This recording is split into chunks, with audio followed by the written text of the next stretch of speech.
வாங்க ஒரு பன்னீர் பட்டர் மசாலா செய்யலாம். அதுக்கு பூண்டு, இஞ்சி போட்டாச்சு, வெங்காயம் இதெல்லாம் நம்ம வதக்கி அரைக்க தான் போகிறோங்க. அதனால் நம்ம அப்படியே போடுறோம். போட்டாச்சு, போட்டு கொஞ்சம் வதக்கிக்கலாம்.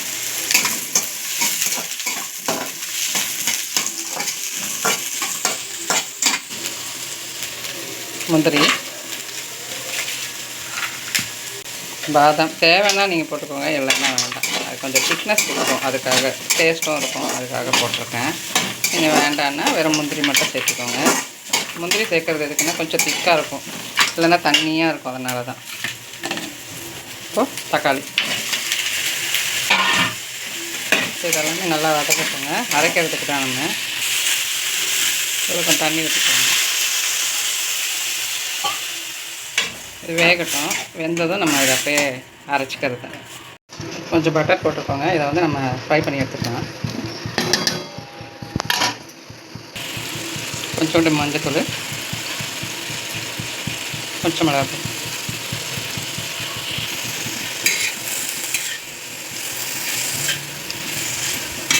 இது தனியாகவும் மிளகாவும் சேர்த்து அரைச்சிடுங்க. நீங்கள் தனித்தனியாக இருந்தாலும் தனியாக போட்டுக்கோங்க.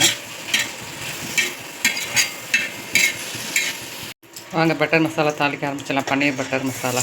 ஒரு எண்ணெய் போட்டுட்டோம், பட்டர் போட்டாச்சு. சீரகம் போட்டுக்கலாம். அதில் போட்டுட்டு கருவேப்பிலை போட்டாச்சு.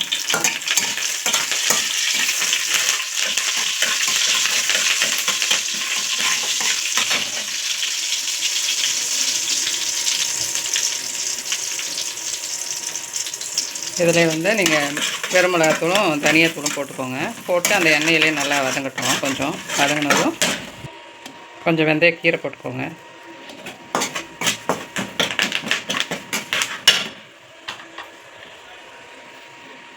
இப்போ அரைச்சி வச்சுருக்க விழுது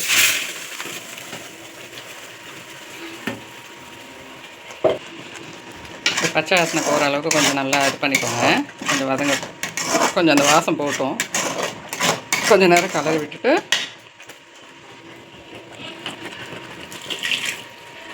தேவையான தண்ணி அதை ஊற்றிடுங்க. கொஞ்சம் நேரம் கொதிக்கட்டும். கொதித்ததும் நம்ம இந்த இதை போட்டுக்கோங்க. இதில் 1/2 ஸ்பூன் சர்க்கரை போட்டுக்கோங்க. அது அந்த டேஸ்ட் எடுத்து கொடுக்கும், அந்த ஹோட்டலில் சாப்பிட்ற மாதிரி. இதில் ஃப்ரெஷ் மில்க் அது இதுன்னு ஊற்றுவாங்க தான், நம்மக்கிட்ட இல்லை. அதனால் நம்ம இருக்கிறத வச்சு செய்கிறோம். சிம்பிளாக செய்கிறதுக்கு தான் நான் சொல்கிறது. இப்போ பன்னீர் போட்டுக்கலாங்க. டேஸ்ட்டு சூப்பராக வந்துருக்குதுங்க. நீங்கள் இதே மெத்தடில் நீங்கள் செஞ்சு பாருங்களேன். சிம்பிள் தான், ரொம்ப செலவும் கிடையாது. நான் அதிகமான இதெல்லாம் போட்டு செய்யலை. சிம்பிளாக நம்ம வீட்டில் இருக்கிறத வச்சு தான் செஞ்சுருக்கேன். நீங்கள் இதே மாதிரி செஞ்சு பார்த்துட்டு நீங்கள் நல்லா இருந்தால் சொல்லுங்கள். அது ஆல்ரெடி ஃப்ரை பண்ணிட்டோம் நம்ம, அதனால் ரொம்ப நேரம் கொதிக்க வேண்டியதில்லை. இப்போ கொத்தமல்லி போட்டுக்கலாம். இப்போ இதில் நான் கொஞ்சோண்டு பால், நம்ம காய்ச்சின பால் சேர்த்துருக்கேங்க. அது நீங்கள் சேர்த்திங்கன்னா கூட போதும் தான். அவ்வளோதாங்க. இப்போ இறக்கும்போது கொஞ்சோண்டு நம்ம பட்டர் போட்டுக்கலாம்.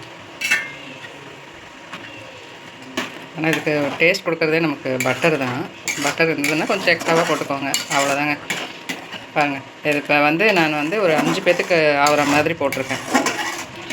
ஒரு 3 தக்காளி, 3 வெங்காயம், ஒரு காஞ்ச மிளகா ஒரு 2, அப்புறமா இஞ்சி பூண்டு தேவைக்கேற்ற, அவ்வளோதான். இதெல்லாம் நம்ம வதக்கிட்டு நம்ம கொஞ்சம் தண்ணி ஊற்றி அரைச்சிக்க வேண்டியதுதான். தண்ணி ஊற்றி வேக வச்சிடணும். வேக வச்சுட்டு அரைச்சிக்கணும். அரைச்சிட்டு நம்ம இப்போ தாளித்த மாதிரி தாளிச்சிக்க வேண்டியதுதான். சுவையாக வந்துருச்சுங்க. நீங்கள் இதே மாதிரி செஞ்சு பாருங்களேன். செஞ்சு பார்த்துட்டு சொல்லுங்கள். வீடியோ பிடிச்சிருந்தா மறக்காமல் லைக் பண்ணுங்கள், ஷேர் பண்ணுங்கள், சப்ஸ்கிரைப் பண்ணுங்கள்.